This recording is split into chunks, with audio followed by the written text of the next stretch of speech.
Welcome aboard. It's Captain G with a quick announcement video, hopefully quick.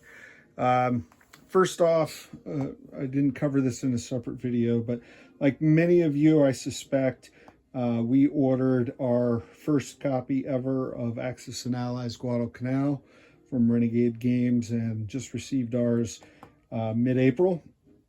Egg and I completed 2 games. He won the first one by 1 victory point, and I just now won the second game also by 1 victory point. Very close. In the second game, we used the optional rule about the hidden movements. That was a lot of fun. That allowed for some very bizarre fleet placements because we didn't know where the other one was going. When we made assumptions, it turned out to be very wrong. So a lot of fun. We look forward to playing this game again, but we're going to put it away for now because the announcement over here on the main table in the wardroom, we are getting ready to play our first game ever, Operation Husky, Operation Avalanche, the invasion of Italy. This is a map I got from HBG last summer at Twisted Lords Con from Doug, and I've been looking for time to squeeze this in where we could play it. The main table here has been dominated by Global War 1939 and Global War 1985 playtests and YouTube wars, and had a lot of fun with them. But now that we're taking a break from both those games, Egg and I are going to be playing this. I'm playing the Allies, England, Canada, the US, and a variety of other allies that come in later in the game. Eggman will be playing Germany and Italy.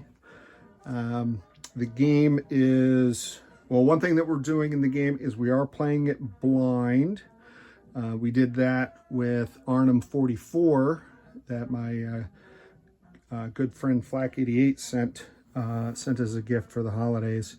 And by playing it blind, neither of us will know the timing, number, or location of enemy reinforcements.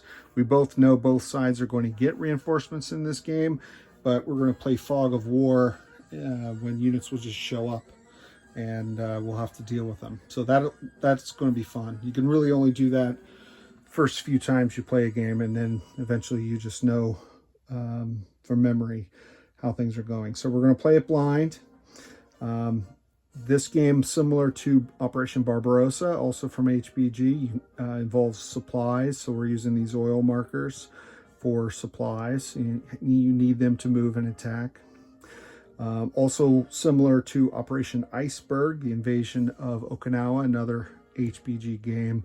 The terrain has different features, so reminds me a lot of those 2 games. Similar rules and concepts.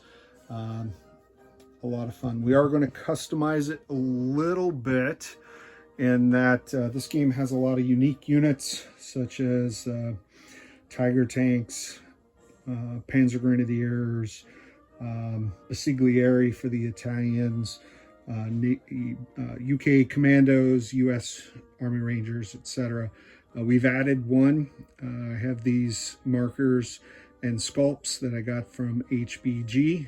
These are my Tuskegee Airmen. Oh, they're not on the, sorry about that. They're my Tuskegee Airmen squadrons. So I have 2 squadrons. They are basically US fighter aircraft, but they get a +1 in air-to-air combat when escorting bombers. So that's something that we're going to try in this game. When I posted on Facebook and shared on the Axis and Allies page, one of them, there are many, that I was looking to play this game and was getting all set up, asked if some folks had played this. I got feedback from a few folks that they had, and generally the Allies won, which historically makes a lot of sense. So what we're going to do is make it a little bit more difficult for the Allies in our first game as far as the victory conditions. There are 20 victory cities on the map. They are red dots. Hopefully that shows up. You can see there's a red dot there. And I use these gold painted city markers to represent victory cities in various games. So there are 20 of them. The Allies start with 1. There are 13 more in these yellow colored Italian controlled territories. And then there are 6 more in these gray colored German territories. So if the Allies in 12 turns can control every one of the 14 cities they start with and that Italy has, then they'll win.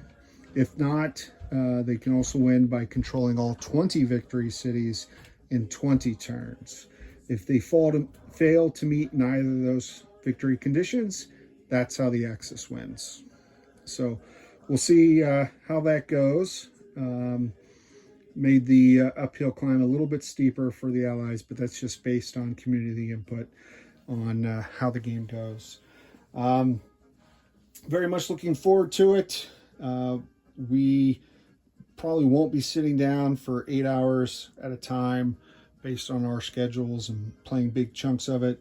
So we'll probably take smaller bite-sized portions. I'll do updates after each sit down or when it makes sense, depending on when we stop, and give you updates on how the game's progressing, the rules that we're using, how supplies work, terrain, combat, the integrated turns. It's not all the Allies and then all the Axis. This is integrated similar to how Okinawa and Barbarossa rules are right now as well. So looking forward to it. Hope you'll join us. Let us know in the comments if you have Axis and Allies Guadalcanal, how that went for you, if you've tried any of the optional rules, things you like, don't like. And same with HBG's Invasion Italy. Have you played this before? Recommendations that Egg and I should consider before we begin. This is Captain G, over and out.